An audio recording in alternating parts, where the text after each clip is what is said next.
All right, welcome to another edition of The Rundown. I'm going to be breaking down the crazy championship games this weekend and also some of the new head coach hirings. But first, I got to start off with the championship games this weekend. Got to start off with Rams and Seahawks, of course. The Seahawks won 31 to 27. The Seahawks are going back to the Super Bowl after an 11-year drought, and ironically, it's against the same team 11 years ago that beat the Seahawks. I can't think of a better game than this. I think this game actually just might be the Super Bowl. I can't imagine the Super Bowl being a better game than this one. Hopefully, I'm wrong, but I highly doubt it. I just think that this game is going to be the Super Bowl right here because, I mean, it was just a shootout, barn burner, just everything that you could have ever asked for. And the storyline going into this game was whether or not Sam Darnold could carry his weight and, you know, lead the Seattle Seahawks to victory, and he certainly was able to do that. He was 25 of 36, 346 yards, 3 touchdowns, 0 interceptions.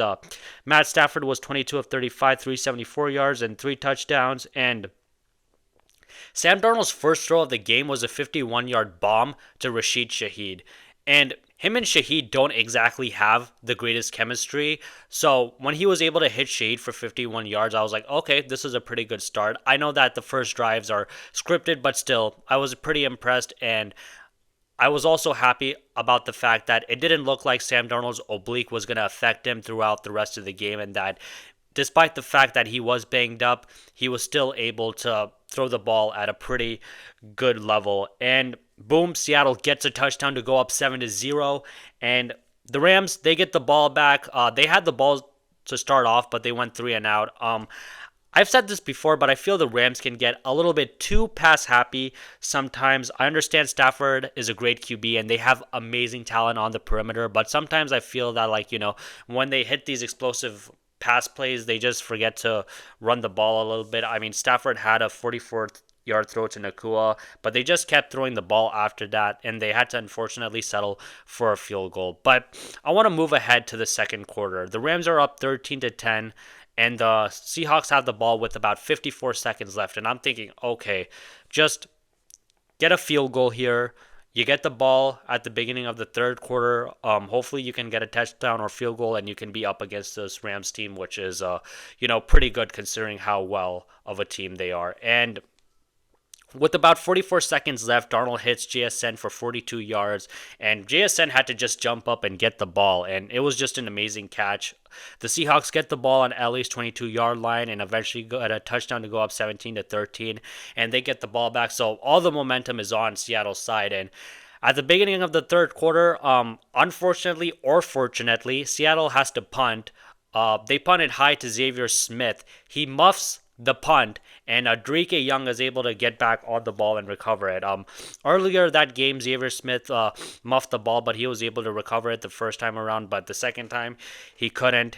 He just fell and he just lost track of the ball. And Seattle gets a touchdown to go up 24 to 13, and it is just backbreaking for the Rams. And I'm just thinking, okay, the momentum is just all on the Seahawks side.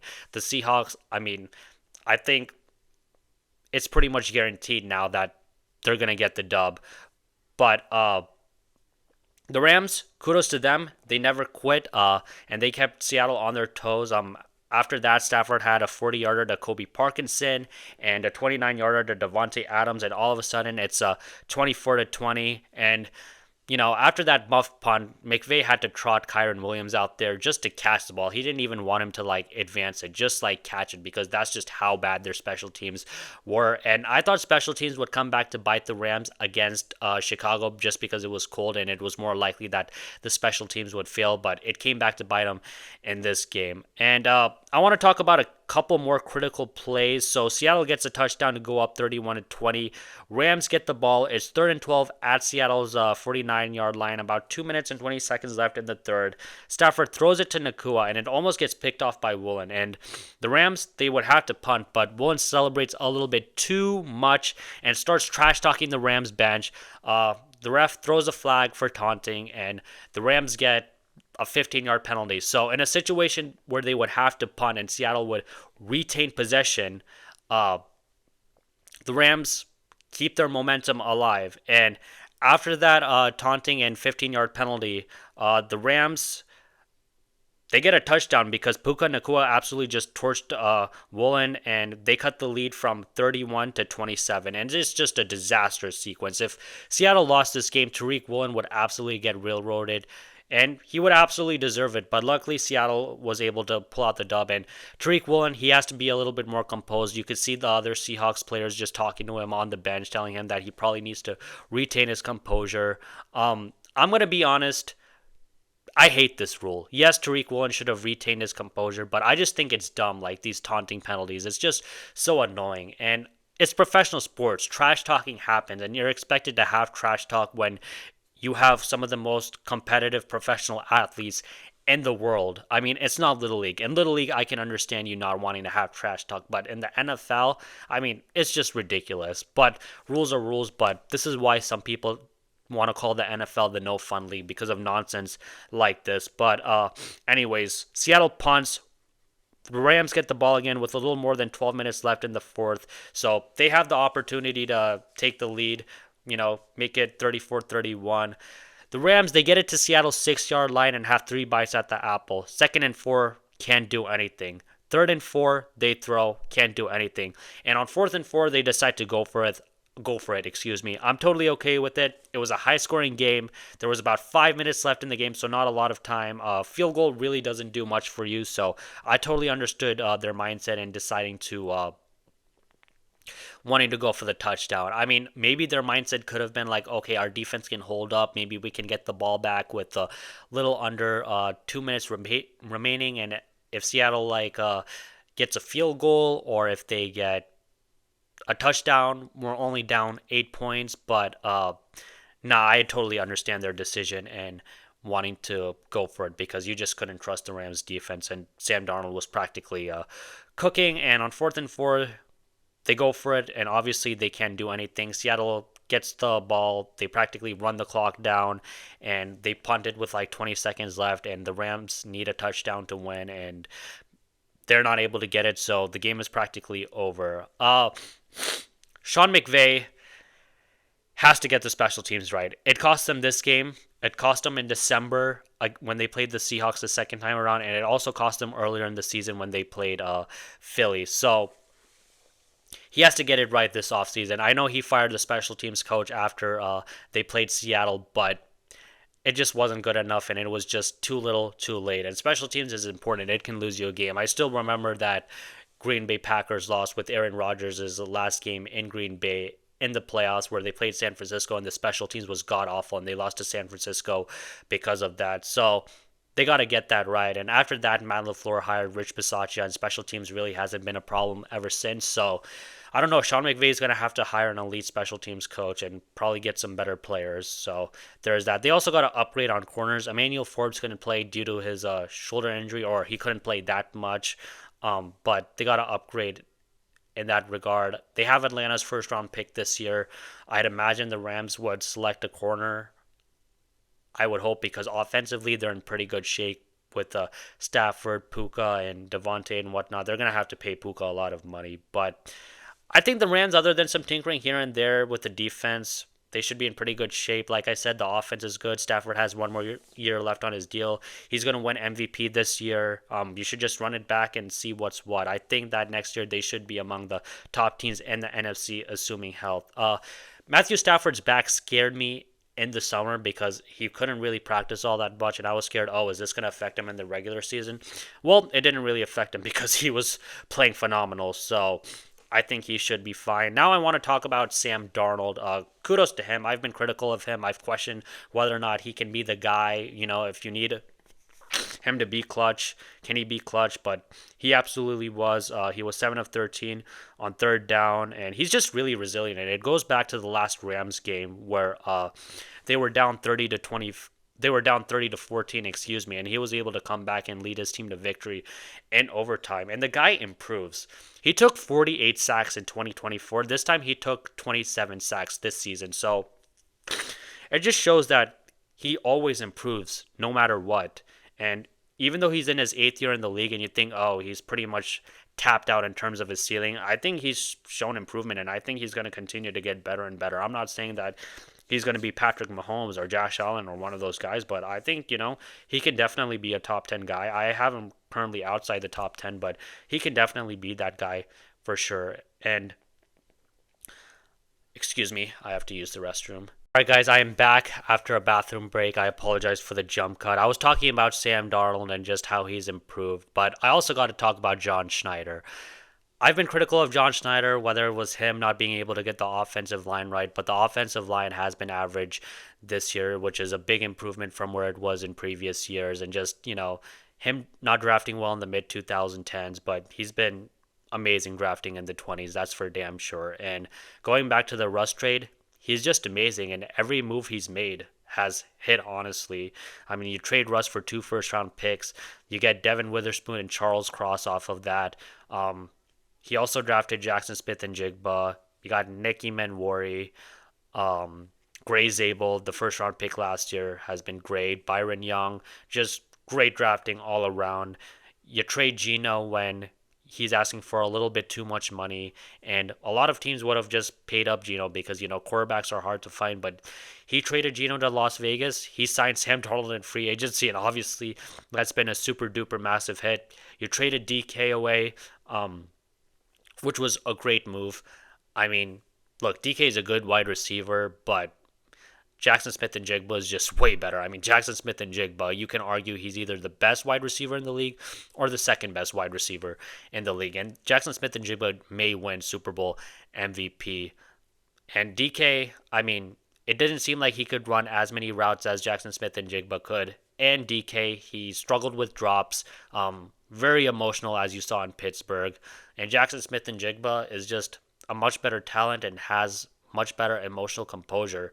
So there is that, and kudos to the front office for realizing that they needed to trade DK and make Jackson Smith and Jigba the preeminent number one in Seattle. So kudos to John Schneider. I feel a little bit bad for criticizing him, but he's really done a remarkable job. And I mean, to be fair to him, it really just shows that Pete Carroll was kind of holding this team back. So John Schneider has definitely proved that he's one of the best general managers in the league. I mean, he has to be top 5 up there with like Howie, Brett Veach, and all of them. So, credit to him.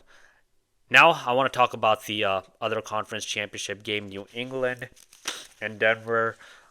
This game was just ugly. New England won 10-7. Drake May was 10 of 21, 86 yards. Jared Stidham was 17 of 31, 133 yards, 1 touchdown, 1 interception. And the blizzard in the second half just screwed it up. Both offenses refused to do absolutely anything, and how could they? I mean, it was just impossible to move the ball down the field, and at a certain point, the broadcast had to use AR to show the yard line measurements because you just couldn't see it. That's how much snow there was. And usually when there's bad snow, you would like the run game to work, but the run game just didn't work for either team. I mean, Ramondre Stevenson was 25 carries for 71 yards. RJ Harvey was 13 carries for 37 yards. So the run game really didn't help in any aspect at all, honestly. But even when there wasn't any snow, both offenses were just very sloppy. I mean, New England and Denver on their first possessions go 3 and out. I mean, Stidham was able to throw a 51-yarder to Marvin Mims on a 3rd and 10.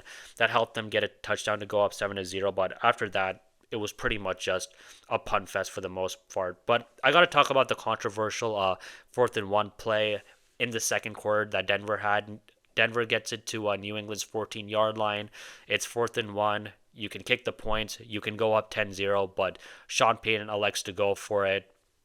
He rolls Stidham out, and obviously the Patriots stuffed that play. He said that he had a run, but he decided to check into a pass, which obviously, in hindsight, was a mistake. This isn't just 2020 hindsight, but I just didn't think it was a good idea for them to go for it on 4th and 1. Neither teams could get anything going much offensively. I mean, the Patriots, they had like punted on like all 3 of their possessions, and 2 of the 3 times they punted, it was 3 and outs. So you realize that this is a game where points are at a premium and neither team is like moving up and down the field. Why not just take the points and go up 10-0? There's nothing wrong in going up 10-0, but Sean Payton elected against doing that. And yeah, it came back to bite them. And plus, another thing, you have a backup QB. I know Sean Payton loves his QBs. I mean, this guy tried to make Taysom Hill into a franchise quarterback, but you have to realize that there's a reason why your backup is a backup. I mean, unless you have Steve Young backing up Joe Montana, there's a stark difference between your starter and your backup. So he should have also realized that. But Sean Payton, he's gonna pump up his quarterbacks, especially if it's guys that he wants. So yeah, I mean, hopefully he realizes next time that when you have a backup quarterback, you should probably be a little bit smarter when it comes to going for it on fourth down. But Jarrett Stidham didn't help matters. Towards the end of the second quarter, he had a costly fumble at Denver's 33-yard line, which helped the Patriots get a touchdown to tie the game up. The Patriots get the ball to start the second half. They get a field goal to go up 10-7, and that practically ended the game because the blizzard happened and neither offense could do anything. If Jarrett Stidham didn't turn the ball over, the Broncos might have won 7-3 or 7-6 because I doubt the Patriots would have gotten in the end zone if it wasn't for that fumble. At best, they would have had to rely on field goal kicking. And I think Bo Nix would have won that game for the Broncos just for the fact that I don't think he would have turned the ball over, and I think he would have been able to do more offensively than Jared Stidham did. Patriots on the other side obviously weren't great, 86 yards passing. The last guy to do this was Blake Bortles, where he passed for double-digit yards and won a playoff game. There were so many third and threes and third and fours for the Patriots where they just couldn't do anything. Drake May has played against good defenses in the Chargers, the Texans, and the Broncos, but the offenses on those teams flat out sucked. That's not going to be the case against Seattle. He's going to have to produce more. I think he's certainly capable, but I think Seattle is going to score at least 20 points. So Drake May is going to have to carry his weight for sure because you can't get away with bad offense like you did against the Chargers, Texans, and the Broncos. But at least this time around in San Francisco, the weather won't be horrible, so they'll have that going in their favor. And I hate snow games. I hate how this blizzard decided who gets to go to the Super Bowl and whatnot.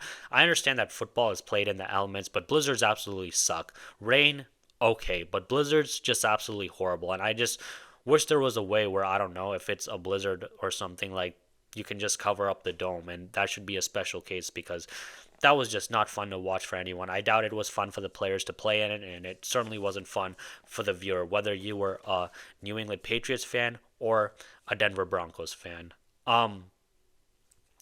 We'll break down the Super Bowl more in depth as we get closer to it, but I want to talk about the head coaching hirings. Mike McCarthy is going to be the new Pittsburgh Steelers head coach, and honestly, this surprises me because this is entirely different than what they've done in the past. You know, Chuck Noll, Bill Cowher, Mike Tomlin, those were guys that were like in their 30s and were defensive coordinators, and they were young. I'm really shocked they decided to go with an older coach. So that was also just a little bit weird. Just an uninspiring hire. I know that Mike McCarthy had three straight 12-5 wins in Dallas, but didn't do anything in the playoffs. You lose to the Niners, which, I mean, okay, it's Kyle Shanahan. Kyle Shanahan is one of the more brilliant offensive minds in the NFL, but that Green Bay loss was absolutely just god awful. I mean, Dallas was the second seed, Green Bay was the seventh seed, and in the entire NFL history where seven teams have made it in each conference to the playoffs, the Cowboys are the only one to lose to a seventh seed. So that has to be a knock against Mike McCarthy. And it just doesn't feel like his teams are prepared in the playoffs. Obviously, against Green Bay, they weren't prepared whatsoever. Against San Francisco, I remember one year, I think it was the 2021 season, where they had like a gazillion penalties. And when you have a gazillion penalties, that falls on coaching. That's absolutely coaching. I believe penalties are a coaching stat. It's up to the coach to keep the team disciplined, and it was clear, at least in that season, he didn't do a good job of that at all. And even going back to his days in Green Bay, he had some bad playoff losses. I mean, one year after the Super Bowl, he won in Green Bay. They went 15-1. You lose to the Giants 37-20. Obviously, there's that NFC Championship game against Seattle where, you know, you're up. Russ throws four interceptions. You can recover an onside kick. you lose that way. And then he got thoroughly outcoached by Jim Harbaugh, where like he had Alex Smith and Colin Kaepernick as his quarterbacks and wasn't able to beat them. So, I mean, yes, he won a Super Bowl, and it's hard to win a Super Bowl, and lots of great coaches have won Super Bowl, but I don't know. It just doesn't seem like his teams are prepared in the playoffs, and I just don't know why you would choose to go with him when Mike Tomlin is gone. But it just shows that the Roonies just don't want to tank whatsoever. They refuse to bottom out at all, and I don't think they're going to trade their older players to get their salaries off the books. I don't understand why, but they should, just so that they can get some draft capital back. And just because it's a better investment. Not to say that Cam Hayward and TJ Watt are bad players whatsoever, but I mean, come on. Those guys are old, and the defense was just not that good whatsoever. And I don't understand why you just don't want to start anew. I mean, you need a franchise quarterback. 42, 43-year-old Aaron Rodgers isn't going to do anything for you. You need to have a young guy, and usually you can't find good quarterbacks in like the mid or bottom first round. So, yeah, I don't understand why they don't have like at least a mini rebuild. If you're like a really good coach and like management is good, you should be able to like rebuild in 3 or 4 years, truth be told. Even if you have to start from scratch. I mean, assuming you have a decent enough quarterback and he isn't god awful, you should be able to make the playoffs in 3 4 years. Because if your general manager is worth his salt, he should be able to draft good players and hopefully make some good trades or get some free agent acquisitions. And in 3 or 4 years, you should be able to make the playoffs. But I don't know. Mike McCarthy, he inherited Aaron Rodgers. I mean, excuse me, he inherited Brett Favre, developed A-Rod to a degree. Did a pretty good job with Dak, but this time around, he's not going to have a quarterback. And unlike Mike Tomlin, I don't think he's a guy that can win 9, 10 games with whatever quarterback he has. He's probably going to win like 4 or 5 wins because he's shown in Dallas, when Dak went out or whatever, like that first season he had in Dallas, it was an absolutely unmitigated disaster. And he only won like what, 4 or 5 games. So I think in Pittsburgh, he's going to win 5, 6 games anyways. I mean, I think the Pittsburgh Steelers think and ownership thinks that, he's going to be able to win 9, 10 games. I don't think so. I think he's going to win like more 4 or 5 games. I think Mike Tomlin is just a better coach than him when it comes to like, being able to win 9, 10 games no matter what. I don't think Mike McCarthy is that type of guy whatsoever. I really wish that Steelers just went with a younger guy because, Mike McCarthy has what, at best 10 years left, maybe, if that. I doubt he's going to get to the 10-year mark.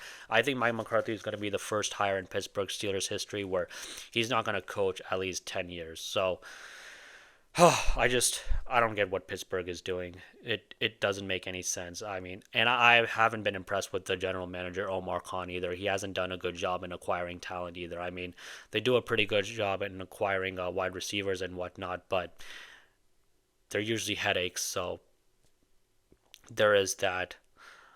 Yeah, we'll see where Pittsburgh goes. Hopefully, maybe they do win 4, 5, 6 games, and hopefully they can potentially get a franchise quarterback and get some better players. Kudos to Mike Tomlin for stepping down because it's very clear that Pittsburgh had no idea where they wanted to go after Mike Tomlin because our Rooney said we were planning to keep Mike on for another year, and they certainly seems like it was a shock and a jolt to them. So it just looked like Mike McCarthy, at least in their eyes, was the best they could do. So we'll see what comes of that. Now I want to talk about the Buffalo Bills.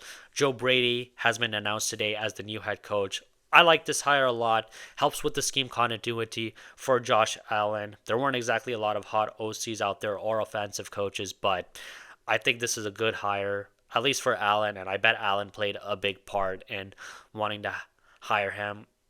The only question is whether or not he could be a CEO type of guy because in addition to X's and O's, you just have to be able to manage the whole locker room.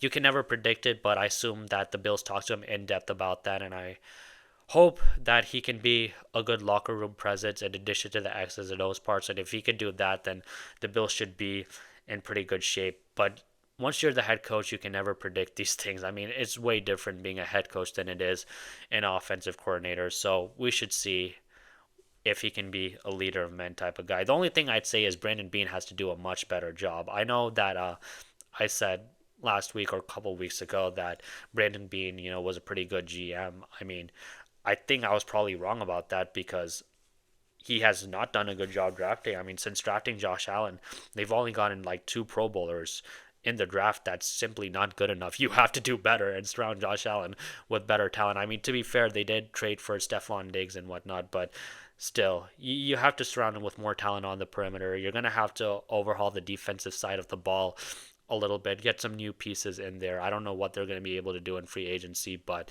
something has to change on the defensive side of the ball, and you have to get Josh Allen a number one wide receiver. I don't think Keon Coleman is going to be that guy.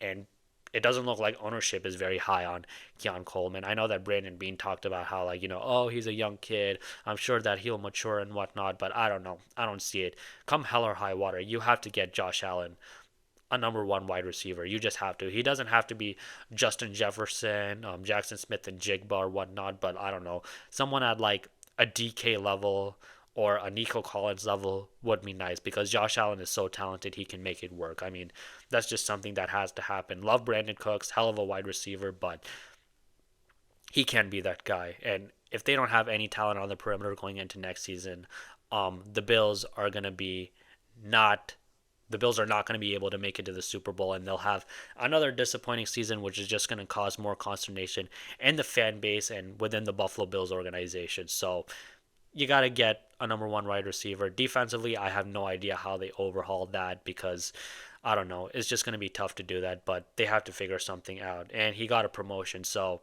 it's on his shoulders. And if he can figure it out, great. If he can't, then you have to go in another direction. So we'll see what he does with that. And yeah, that's all I have for you guys. I know I've been telling you guys like, oh, I'll be back this Friday or whatnot, and I just haven't been living up to that promise. I'm not going to promise if I'll be back later in the week. I mean, I certainly will be next week, but I'm going to try my best to record an episode later this week for sure. And yeah, that's all I have for you guys. Thank you so much for listening. Please like and enjoy the rest of your day. Thank you.